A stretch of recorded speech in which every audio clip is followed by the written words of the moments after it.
Hello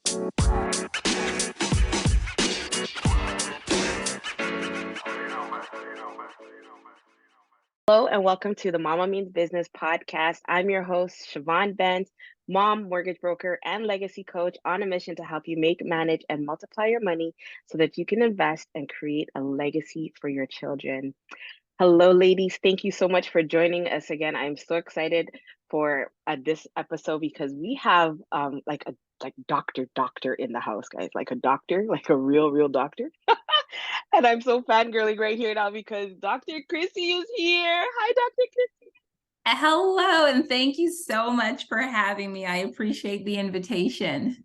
Yes, I love it. So I was sharing with you that I'm so thankful that social media, Instagram, reconnected us because I hadn't seen you I hadn't been seeing you on my social profile, and you just started to show up on my feed, and you've been sharing so much helpful information about brain health and mental health. And I was like, I need to speak with her one on one where nobody can interrupt us so that we can get these gems to help these mamas take care of themselves. So thank you again for joining us.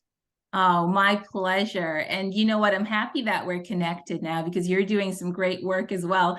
And I see, familiar faces come across in your podcast when you share those promotional information Mhm. on IG. So thank you for the information you're sharing and how you're supporting women just, be their best self. So I Yes, appreciate that as well.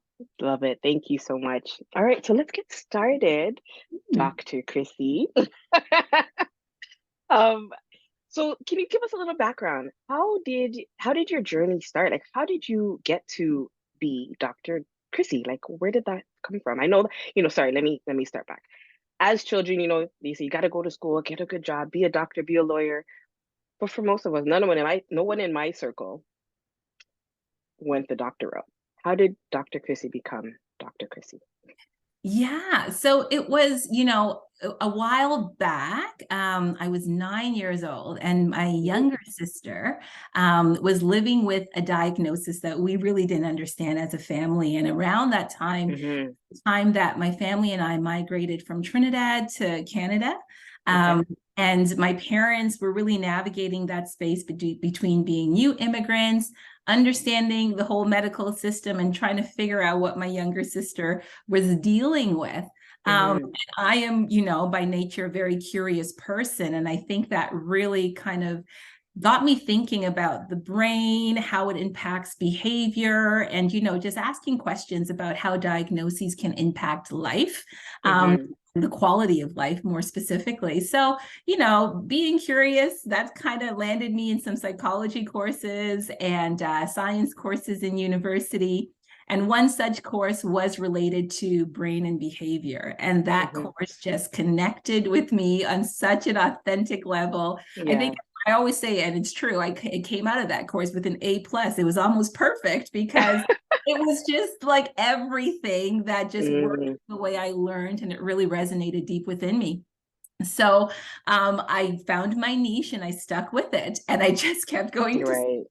until I got to the end. So that's really, it started with a family experience and then kind of blossomed into something that I really want to support other families and our Mm-hmm. community, and really understanding what's happening in the brain and how can that, and how does science help us live well lives, right? And be the best we Mm-hmm. can be mentally, physically, emotionally, and everything in between. I love that. So you you early on you discovered a something that you like, which is what they say, we learn or we listen better when we like something. And brought you all the way to here. So can you explain to the people exactly what you do in your role as Dr. Krissy? And I'm Yeah. gonna keep saying Dr. Krissy. I just like to say it. Oh, that's fine. That's fine. So I am a medical neuroscientist, and what that means is that I study, well, neuroscience, neuro means nerve system, or Mhm. we adopted it also to mean brain, and scientist, someone who researches how things work.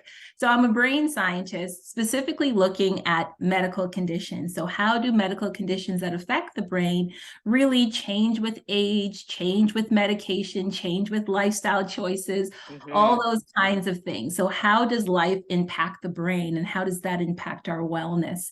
So I've been a medical neuroscientist for a very long time now, over 2 decades professionally. Wow. It's been a long time.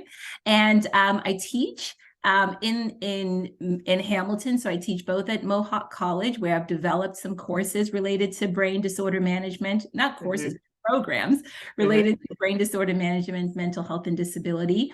And also teach in some other places, sometimes McMaster University and other places where we are supporting the knowledge of other health professionals and how the brain impacts their care and their services within the community. Mm. So that's what I do. That's the full-time gig. But on the side, I really am passionate about supporting community capacity, Yes. brain health, and mental health. And having everyone understand that, we all have mental health the same way we Right. all have physical health. And Yes. if we can use what we have learned in research as ways to support good mental health, it could prevent us from getting into illness or for being unwell. And I think some of that research needs to be translated for the public so that we can use those tips and tricks to be mentally well. And really, at the end of the day, it does impact our brain physically and functionally in great ways. So that's my whole social media platform and what I do on the side. A lot of speaking engagements to kind of just help the community understand the science and how we can adopt that into our everyday life to live well. No, and I love that. So because, science was not my strong point, I'll say that for sure. But I love how you share your information on social. It's so digestible, practical. You give us not only the explanation of what it is and why it's happening, but what we can do to actually create that change. And so thank you again. I I love that. I love appreciate that. that feedback. Yes. So do you find, because I know that the conversation about mental health has kind of been one, it's fairly new. The dialogue is newer. But also it's kind of like, I think, very one dimensional. It had been like when you hear mental health, you're thinking like extreme illness requiring like, maybe hospitalization or, full-time doctor care. Like, but I think, like you said, mental wellness, it's like day-to-day management of our brain. So can you share like how let me see. Because a lot of the things you share are like practical. Okay, let's just stop from the top. Mental health conditions, we'll talk about like there's anxiety, depression, and then you have your extremes or like psychosis, schizophrenia, and things like that. Where do you find the medium in how you share the information to the such a broad audience? Yeah, it's a great question. And I think you're absolutely right. I think when we talk about mental health, we quickly go to mental illness, right? And Mm, because, of course, it's something that we don't understand a lot about, like the public doesn't understand a lot about it.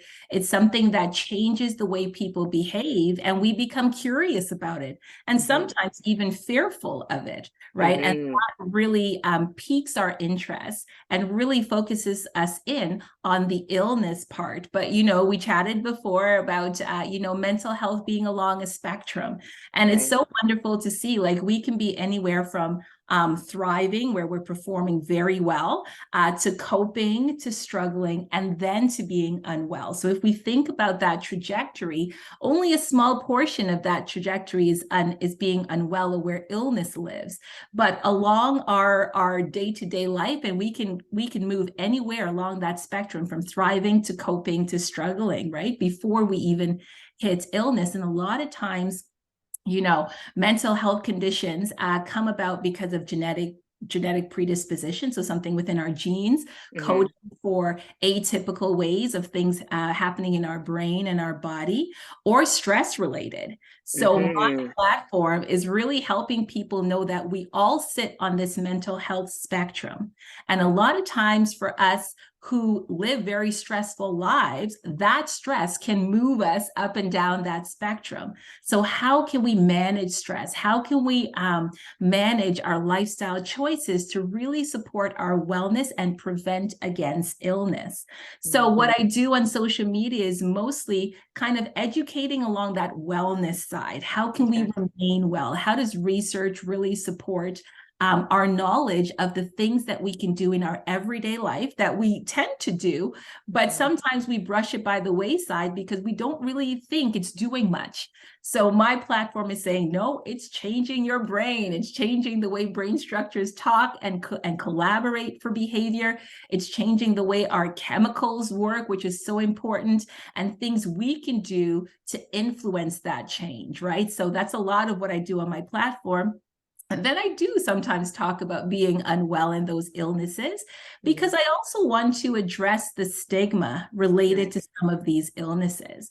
Growing up, I've had experiences where, someone who is in my family is living with depression, right? Mhm. And in an atmosphere where we don't know what depression is or fully understand it, we might say, just get up and shower and open your blinds, go have a nice meal, you'll be fine. Like, you know what I Mhm. mean?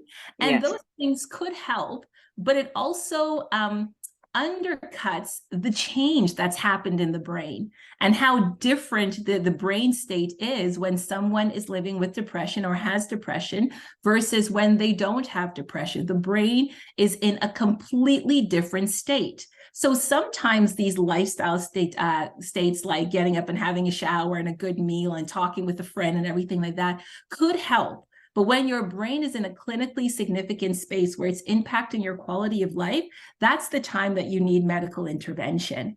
And we have to kind of understand how that helps. When we talk about talk therapy, so, studies have shown that after 6 months of talk therapy, specifically things like cognitive behavior therapy, the frontal lobe, where we reason and make decisions and kind of cope with the sophisticated aspects of life, Mhm. starts talking more effectively to our fear processing areas, which is really heightened when we are depressed. That kind of puts us into survival mode.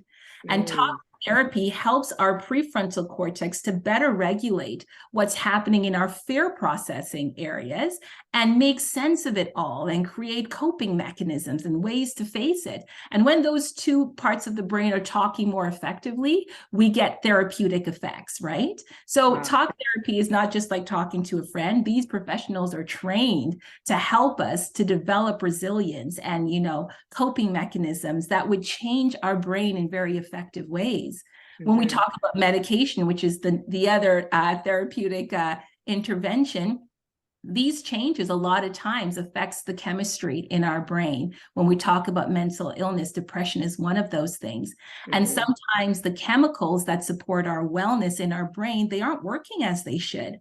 So medication is an artificial construct of a chemical that we do produce naturally, or a chemical that could impact the systems that our naturally occurring chemicals function in to optimize our ability to use them more effectively, right?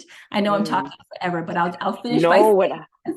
I'm engaged. I'm engaged. Okay, sorry. Go Yes. ahead.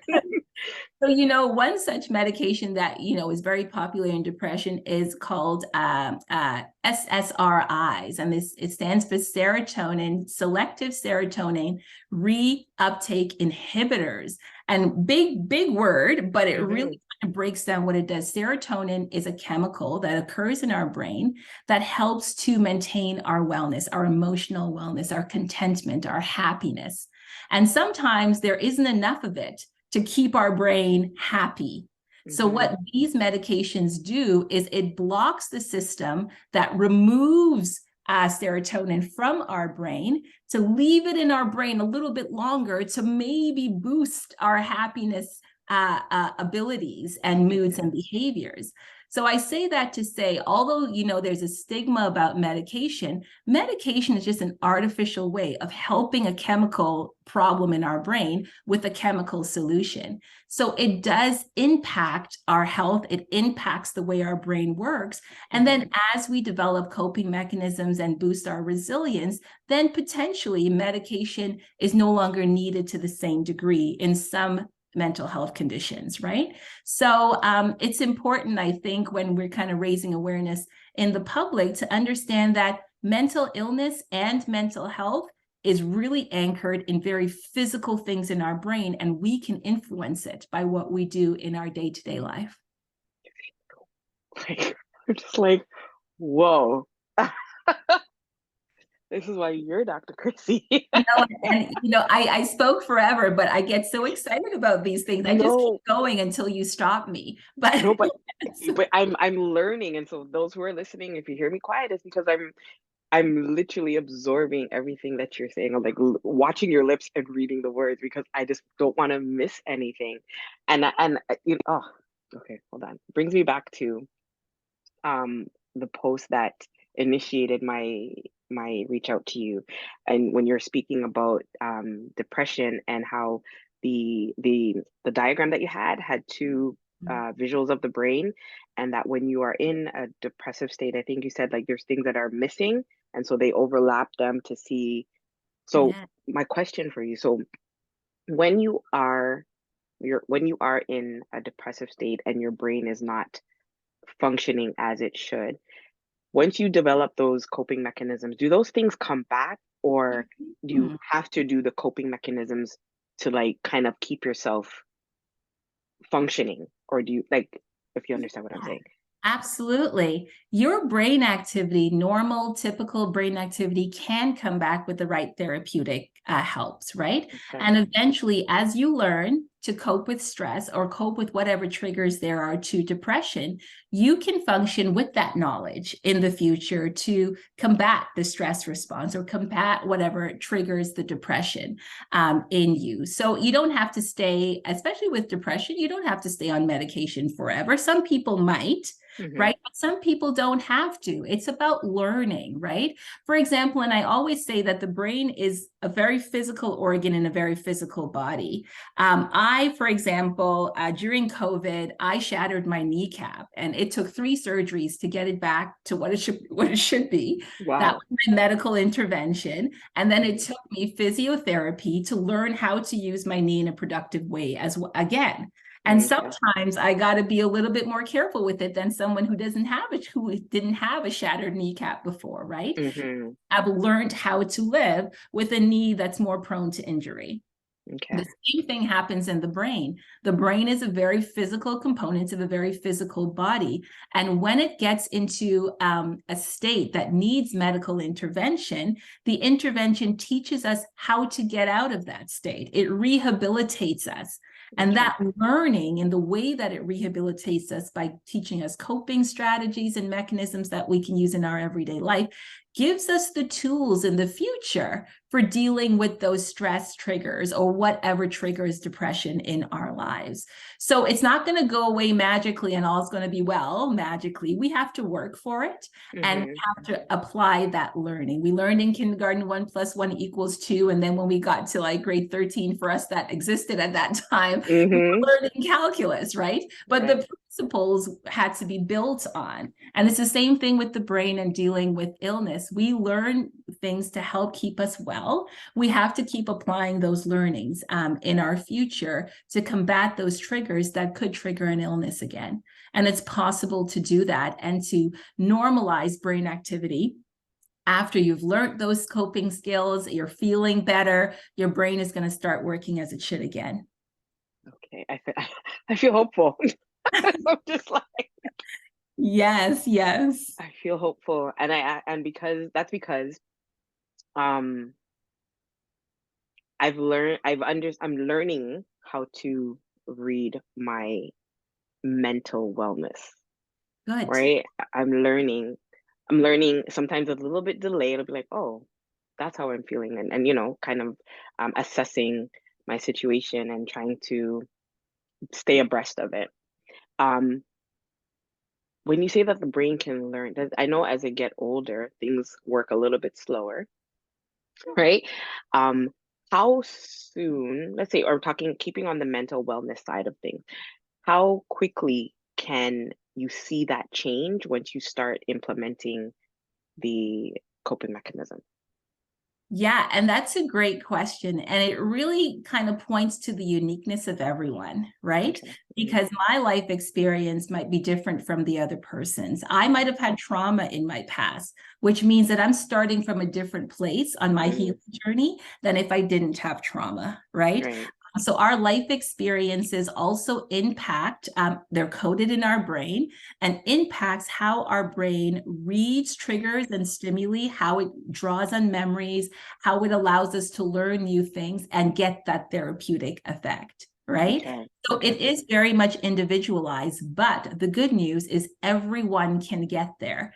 You're just on your own timeline, right? Right. And Mm-hmm. how you're engaging in effective, help, therapeutic help. There's something called neuroplasticity. And again, the word gives us hints at what it is. Mm-hmm. Neuro meaning nerve or brain, and plasticity meaning plastic. And it talks about the brain's ability to change with repetition, time, and reinforcement. And that's what it is when we talk about learning how to engage our emotions, understand where we are, and use coping strategies. We're talking about training the brain in new ways of thinking, doing, and being. And the more we draw on those strategies repeatedly, the more time passes of our use of those strategies, the more we are rewarded when we use those strategies and we feel better. It's the more we're putting down the circuitry in our brain to support those new behaviors and those new way of being.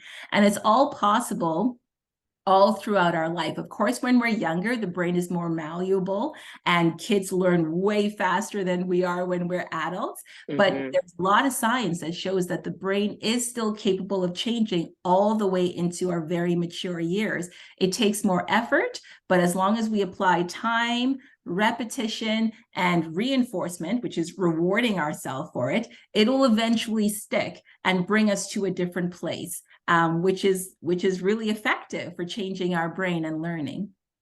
Dr. Krissy, why am I feeling like, you kept saying time, mature, like that could be like months. I feel like, Yes, some people, you're absolutely right. Some people, this could be a few months, right? mm, Some people, it could be a few years. We don't know. When I was talking earlier about the research that shows that with cognitive behavior therapy, the prefrontal cortex is more effectively engaging our fear processing area, the amygdala. That study was after 6 months, right? mm, So these changes can happen in mhm, like a month timeline.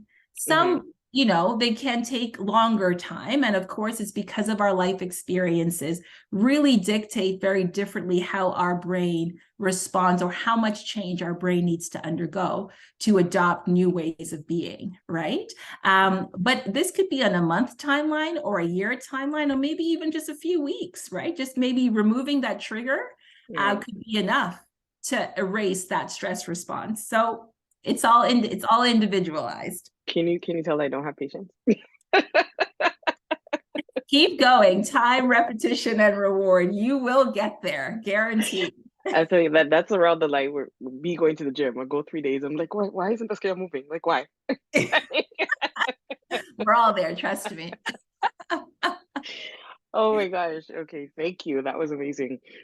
All right. So I know I could talk about the brain or listen to you talk about the brain because I ain't talking about it. You can talk about the brain forever, but I want you to share some practical, you know, strategies that someone could implement or begin to or assess before they can source a strategy that will help them to reverse what we were just speaking Yeah, so we have, there are a lot of things that we can do in our everyday life to protect our mental wellness. And a lot of the things are things we already know, like on. exercising, eating well, planning, checking things off or to-do lists, all those kinds of things. Sometimes we think these are just arbitrary things. They don't really Mm-hmm, make a difference, but they have a very effective way in boosting what we call happy brain chemicals. And we have 4 of them. mm-hmm, So, there's a little acronym that we use to remember these happy brain chemicals, which are chemicals that support our mental wellness. okay. And we use an acronym called D.O.S.E. So the D stands for dopamine, which is our pleasure or our pleasure-seeking, rewarding neurochemical. The O is oxytocin, which is our connection and our love and attachment neurochemical. Serotonin, we kind of chatted about in terms of medication, but that's our contentment, our mood stabilizing chemical. And then E is endorphins, and that's really our natural pain reliever, right? And that's what we experience after we exercise and such like that. So this acronym D.O.S.E helps us to remember the 4 chemicals that we're targeting in the things we do. And when we can activate or change the behaviors of these chemicals by the things we do, it really can support a happier life, a more balanced life. We feel better, and it can protect us from dipping into illness. It's all about balance, right? So some examples of things that we might already know of and do. And I think anecdotally, we can say, oh, yes, I feel good after I do those things. Now I'm telling you, you're feeling good because you're changing the chemistry in your brain. You know, dopamine, things like listening to music. I need to have music around because it changes my mood, right? And it depends on what type of music it is that changes my mood, right? But it does peak our dopamine. Also, reading a book, exercising, getting enough sleep, getting organized, right? Planning a task, accomplishing a task, right? Getting into self-care, eating our favorite food, celebrating our wins. These are things that really activate dopamine in our brain. Now, dopamine is always active, but this really gives it a boost. That gets us to the place that we feel good, right? When we talk about oxytocin, this is the chemical that is really good, really happy when we connect. So when we cuddle, when we make love, when we give our kids a hug, right? When we give and receive compliments, that's also spurs our oxytocin. When we socialize with our friends, when we volunteer, these things that foster connection between us and others, because we have a very social brain. Our brain loves being social and connecting with people. When we do things that connect us, we also boost our happiness through the release of oxytocin. Serotonin is the next one. We talked about eating well, like watching while we eat, because of course these chemicals are synthesized from our foods. Our foods break down, they become the precursor, you know, our gut and our brain puts it together and we use it as chemicals, right? So what we eat becomes very important to sustaining our mental wellness. Practicing gratitude, meditating, praying, getting out in nature, you know, essential oils, smells, right? Cold showers, these things trigger serotonin, which will help us feel happier, more content, and more grounded. And then the last one is endorphins. And the ways we can do that is through exercising, dancing, moving our body, stretching, acupuncture, laughing, having a good laugh with a friend that could spur it, right? Sweating in a sauna. These are things that can activate the endorphins. Now, these 4 chemicals are our target for our mental wellness. And when we do activities that support their favorable activity level and function is where we protect ourselves from dipping into illness. And of course, when we're managing stress, it also supports the actions of these chemicals to keep us well. So these are things we can do in our everyday life to kind of help us stay within that well area of our mental wellness. Wow. So practical. Yeah. Yet sometimes so difficult to attain. We're like, eat good. Okay, but I want the burger. I like how it makes me feel in the moment. 30 minutes after, it's a whole nother conversation. That's dopamine, by the way, how it makes you feel that boost of satisfaction. And I just love this in the moment. That's dopamine. So you're actually helping your happiness when you eat that burger, if it's one of your favorite foods, right? It's balancing it also out with foods that are rich in like fatty acids, antioxidants, those things that really deep berries are really effective, you know, green leafy vegetables. These things also support our brain health by giving us the building blocks for the right chemicals in our brain. Okay, so I don't know if this is a question for you, but as you talked about green leafy, and I know that there's this big controversy about, organic or non-organic. Does that organic or non-organic um, impact the, I guess the nutrition levels that help with your brain? Does that make a You know difference? what? That's a great question. And I'll have to like defer to like my nutritionist and dietitian who Okay. tends to do that. But you know what? Interestingly, just from personal experience, Mhm. I have to say that I have developed a gluten and dairy allergy. And Mm, and it's very different from when I eat that. Like if I go home to Trinidad and I visit my family and I eat a flour-based like pastry or bread or what have you, I'm fine. But here mm, in Canada, I can't do it. So that tells me anecdotally that there's something in the preparation of our food, like the mass mhm, production of mhm. our food in Canada and North America and around the world where they're feeding a lot of people, Right, that there's something within that process that's messing up my gut balance, my my whole my the way that my gastrointestinal system is breaking down the food that is not there in Trinidad, right? right. I Mhm. do think that there is some anecdotally, there's no research I'm sharing right now. I just want to put that out there. Okay.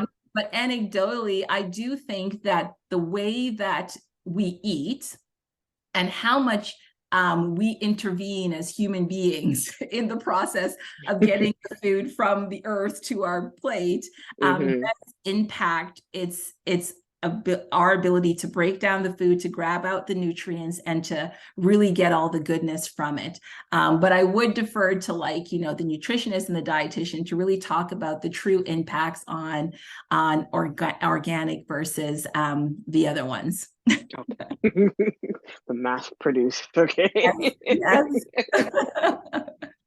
All right. So this is the Mama Means Business show, and I know Yeah. you're a mom. So tell us a little about your children. How many do you have? Are they girls? Are they boys? Ages? Yeah, I have two boys. I have a 14-year-old and a 9-year-old. Mm, Um, mm. and yeah, they are really special people in my life. Today was a good day, Mom. I can tell. It was a good Yes, day. yes. Any budding doctors? Anyone? Any of them expressing? Interestingly, not yet. I haven't heard any of them really inclined to what I'm doing. But I do have to say, as you know, I'm a big mental health person, right? Very, Mhm. very practical ways of supporting mental health in our everyday life. And I see that they are inclined to protecting their mental health. And that means the world to me. Oh, that's Because beautiful. I think, raising Black men is Mhm. a tricky thing in today's society, and allowing them to know that mental health is very important, protecting their mental health and what they do to Mhm. deal with emotions, deal with life as it comes, and also to be well is so important. So I think what is a tremendous blessing to me, more than them trying to become a doctor, because all that matters right now is basketball in their lives, but like other than that, like, I think more important to me is the importance that they place on mental health and being well themselves, right? I Love have that. boys that are open to sharing their feelings, are open to having Ooh, a very frank conversation with me, where I might not agree with everything they're saying, but I've created a safe space where they can share right. Mhm. what's going on with them, right? And I feel like there have been times, especially with my 14-year-old, as he's a teenager now, he's a December baby, so he's hanging out with all like the December's in the house. Come on. yeah, yeah, absolutely. So he's always the youngest in the space when we talk about being within a school group. And, he would have times where he's like super stressed out and he's just really feeling it. And to know that he feels safe to have that conversation with me and know Mm, that I can support him through that, that yes, means the world to me. So that's more important than them becoming a doctor is their importance that they put on their mental health and wellness oh, as I Black. love that. And I love I it love that. too. Congratulations on that because that is so needed that boys feel like they can have the dialogue, Yeah. right? Yeah, that's amazing, Mama.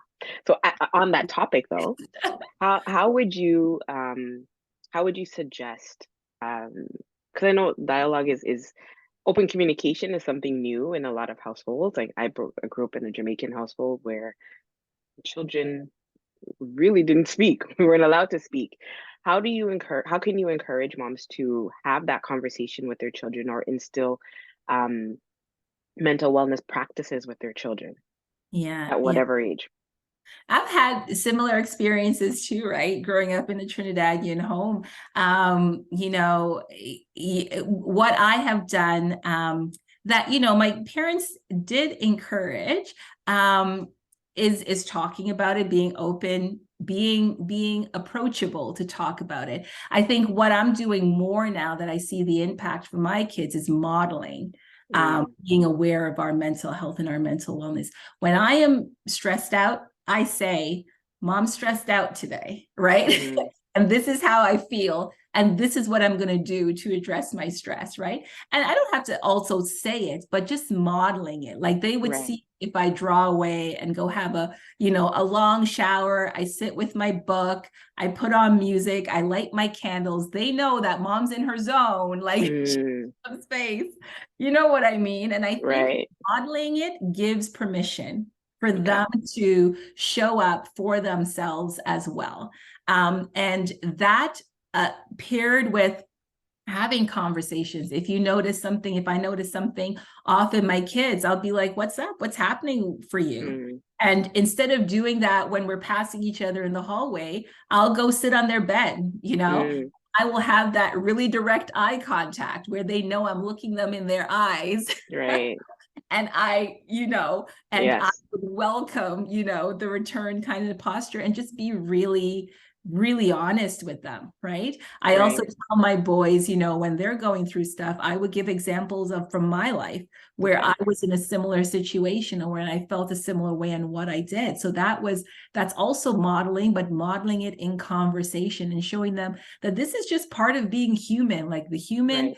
condition is very complex. We all Hmm. got to walk the road that goes up and down. How Right. can we do that together? So I would recommend modeling it first to begin. If you're not taking care of your own mental wellness, there's nothing for your That's kids to see and know that it's safe to do so. So you got exactly. to take care of yourself so that your kids can see it and model it, being open to having those conversations, even the tough ones where you don't judge, where you don't kind of step on emotions or say you shouldn't be feeling this way. You have the entire world. I do everything, Hmm.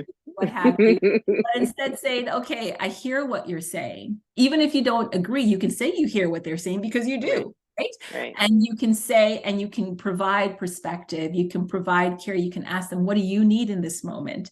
And allow Right. them to direct that, right? And then share your own lived experience with those emotions, with those things that are happening. And that I believe from my experience creates an atmosphere where it's safe for kids to Yes. show up as their true self.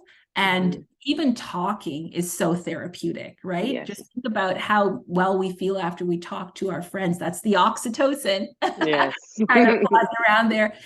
Just having your kids be comfortable to talk with you can actually help them in the Right. long run manage those really big emotions. So those are the things that I would recommend: modeling open conversation and sharing how you have dealt with something like that in the past. Not to say they have to do it the same way, but Right. giving them permission to kind of explore their options and see what's good for them. Right. No, I love that. I love the even asking them, like, how are they feeling? Because Yeah. that's not a typical question that most people would be asking. Would be like either are you okay or Yeah. you'll be okay. I remember I was watching I think it was like one of those daytime talk shows, and a lady was speaking about her child that got hurt, and the other parent said, "Oh, you're all right," and she was like, "No, don't tell him that.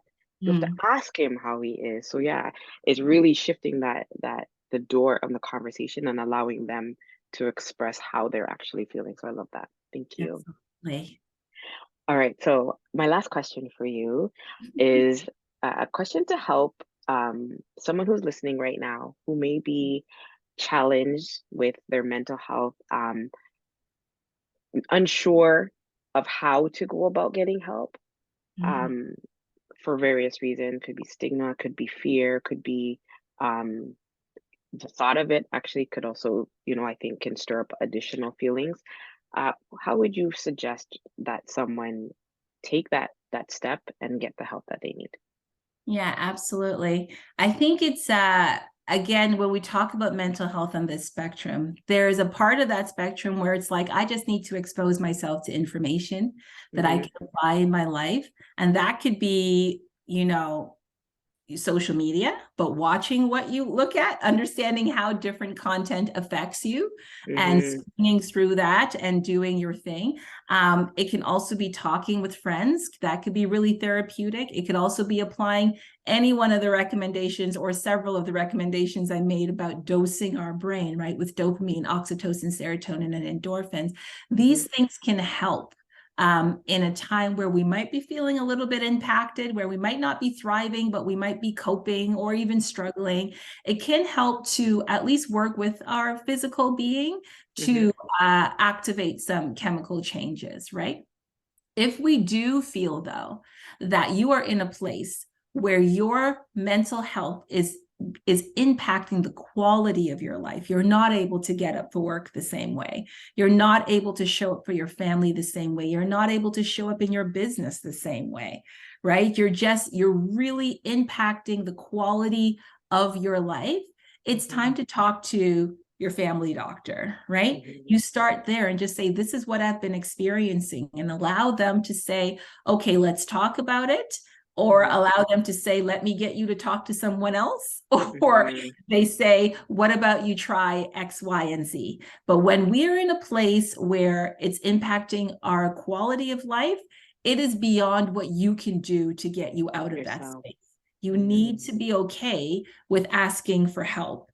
And Mm-hmm. it's interesting, and I know your audience is probably very, very wide. So I'm going Mm-hmm. to talk to the Black ladies for a little bit, and the minorities, or part of your audience.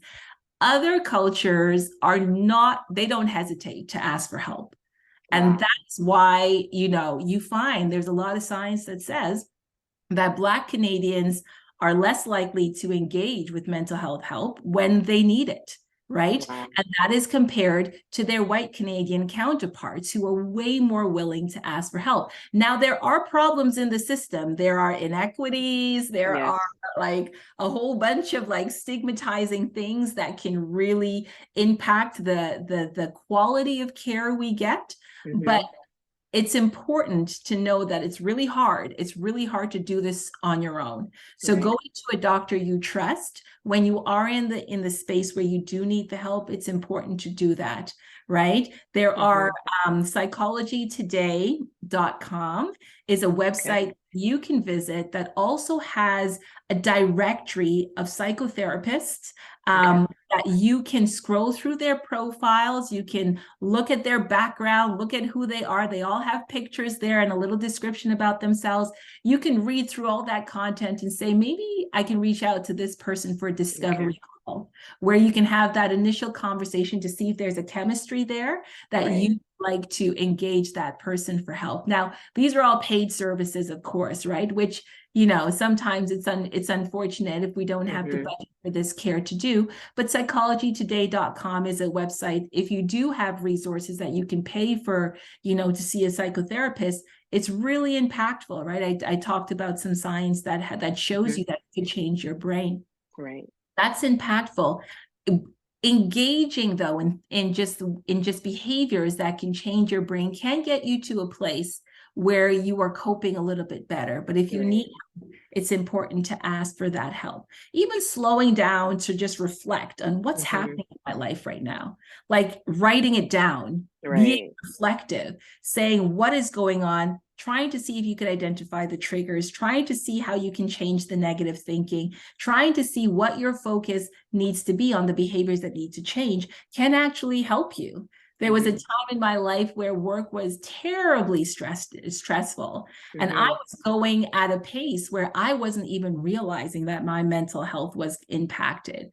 And it Wow. wasn't until I went to my doctor for something completely different. And we just happened to have a conversation and then started crying, bawling in her office. And she's like, Wow. Krissy, she's like, are you like depressed? Like she Wow. brought it out. And I didn't even know I was sitting in that space.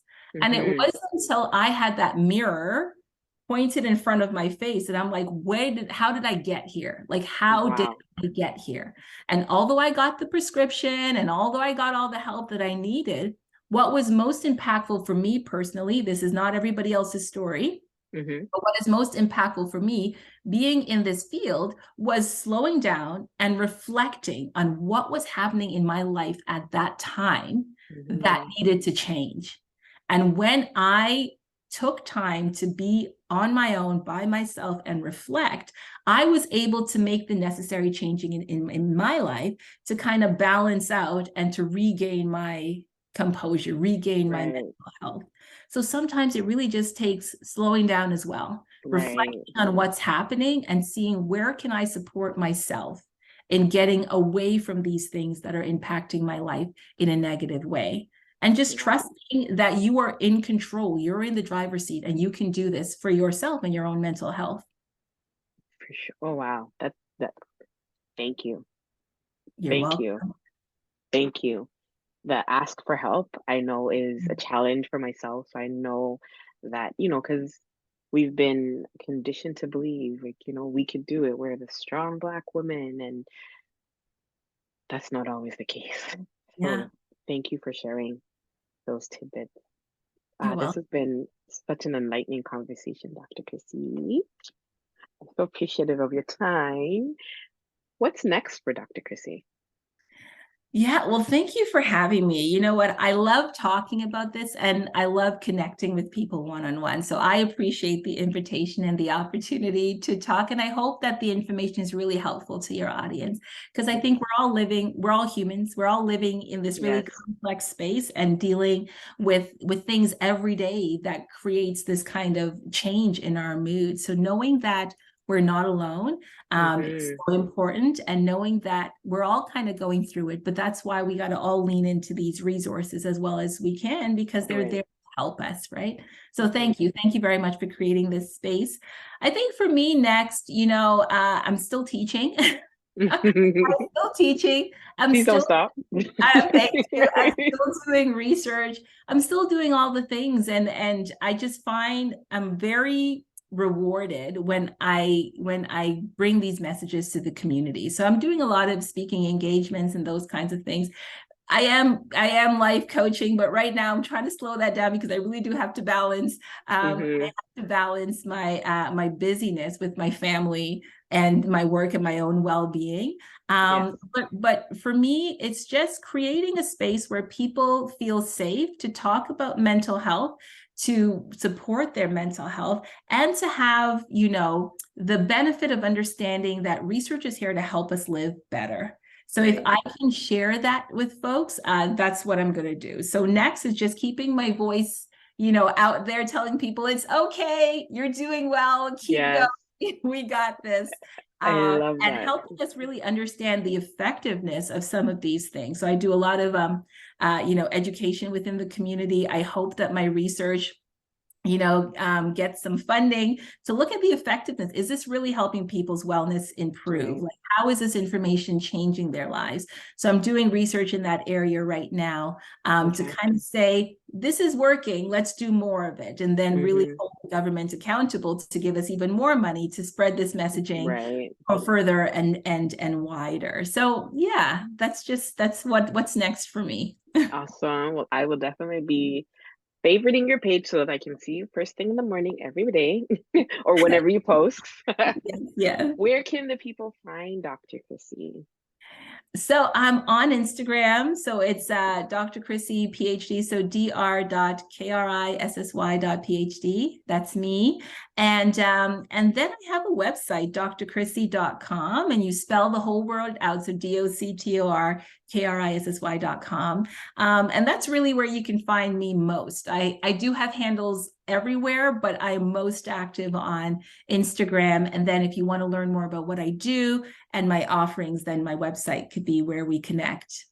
Love that. Love that. You do also have a blog that I read a few articles, so be Yes. sure to check out drkrissy.com. Thank Thank you, Dr. Krissy. It's been such a pleasure, and I look forward to staying connected with you. Absolutely. Thank you. All right. Thank you so much for listening to the Mama Means Business podcast. If you enjoyed this conversation, found any value, learned something new, please be sure to leave a comment and let us know. You have a great afternoon, and we'll be back another time.